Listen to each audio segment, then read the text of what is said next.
बाबा,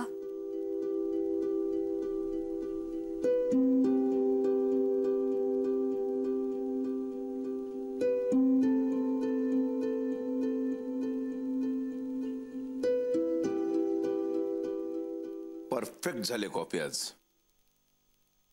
एकदम परफेक्ट. इतकी चहा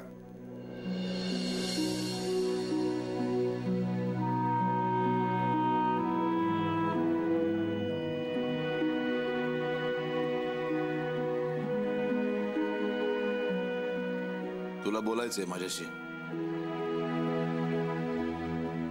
माहितीये मला. बोल, अगदी माझ्याबद्दल तक्रार असली तरी चाल, बोल. बाबा, काल रात्री माझं काय चुकलं? त्या आजींचं रस्त्यावरतीच काही बरं वाईट झालं असतं तर?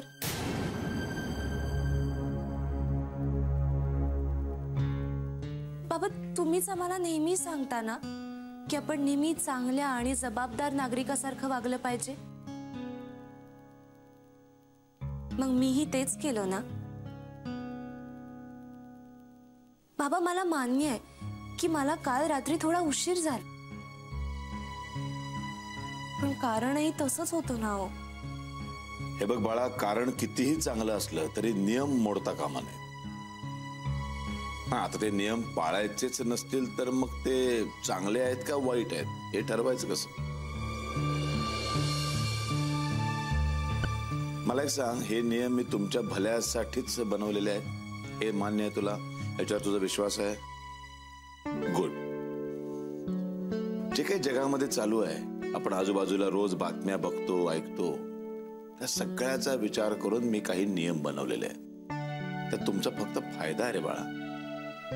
मला मान्य आहे तू खूप चांगलं काम केलंयस, म्हणजे अगदी मला अभिमान वाटावा असंच काम तू केलेलं आहेस. पण तू ते सामाजिक भान जपत असताना हा नियमही पाळू शकली असतीस. म्हणजे कसं, हॉस्पिटलमध्ये गेल्यानंतर एक फोन जर तू केला असतास, फक्त 2 मिनिटं लागतात, मला सांगितलं असतं बाबा असं असं झालेलं आहे, मी हॉस्पिटलमध्ये आलेले, काळजी करू नका, मी घरी आल्यानंतर सविस्तर तुम्हाला सगळं सांगेन, हा प्रश्नच आला नसता.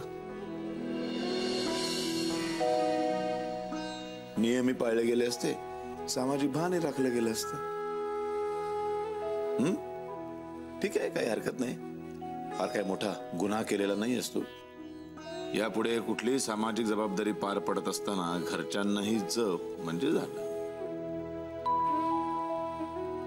यापुढे ती नक्की असंच वागेल. वागावंच लागेल तिला, माझ्यासाठी. हो बाबा.